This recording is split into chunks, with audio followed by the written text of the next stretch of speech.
Arthur dreamt of a small garden, a front door of his own, and a quiet life with Mary.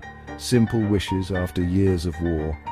Mary's hopes were just as modest: a kitchen with a larder, a safe place for children, and a life less about survival, more about home. Their marriage in 1946 was humble. Their first home cramped above a bakery, but it was a start. The country buzzed with talk of change, of a new Britain for those who had sacrificed. Arthur and Mary clung to these hopes, as did millions of others returning from war and factories.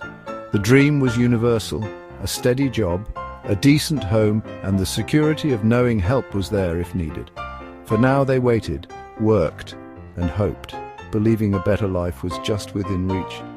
Their story was the silent heartbeat of a generation rebuilding from the rubble. Post-war Britain was battered, but determined to rebuild not just its cities, but its society. The old world of privilege and poverty was no longer acceptable. A new consensus demanded dignity for all.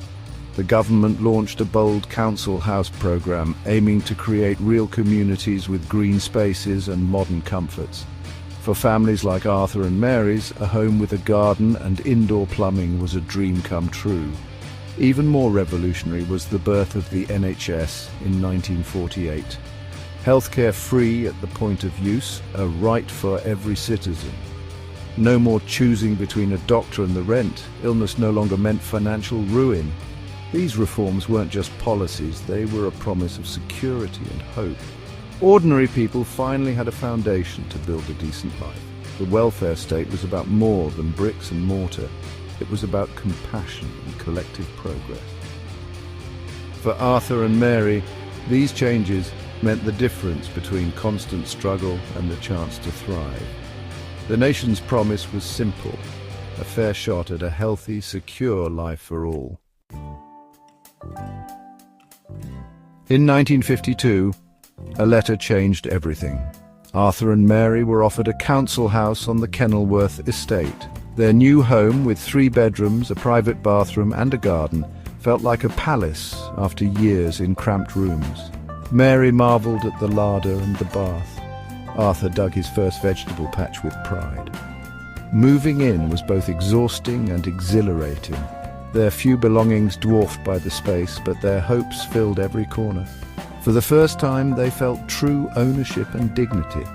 The estate buzzed with young families, ex-servicemen and workers, all building new lives together. Children played safely outside. Neighbours shared stories, and a sense of community blossomed. The house was more than shelter, it was a symbol of perseverance and a nation's promise kept. Arthur and Mary were no longer just tenants, they belonged. Their new address marked the start of a future they could finally shape. The council house was a key, unlocking stability, pride, and possibility. It was proof that ordinary people could dream and see those dreams made real. For Arthur and Mary, it was the foundation of everything to come. The NHS became real for Arthur and Mary one night when their son Michael fell ill. In the past, fear of a doctor's bill haunted every illness, but now help arrived without question or cost. Dr. Evans visited, treated Michael's bronchitis, and left with a simple reassurance: "Call me anytime." Relief washed over the family, not just for Michael's health, but for the dignity and security the NHS brought. No more charity, no more calculations, just care as a right. The NHS was a safety net woven from national solidarity. Mary took the children for vaccinations, Arthur got his teeth checked, and Mary received proper care during her next pregnancy. The NHS was a quiet guardian, allowing families to plan for the future without fear. It was the compassionate heart of post-war Britain, a daily reminder that every life mattered. For Arthur and Mary, the NHS was not just a service, it was a revolution in what it meant to be cared for. Their family's health was now a shared national promise. The post-war years brought a quiet revolution to British homes, starting in the kitchen. Mary's first electric cooker replaced the unreliable gas stove, making meals easier and more predictable. The arrival of a refrigerator in 1958 changed everything.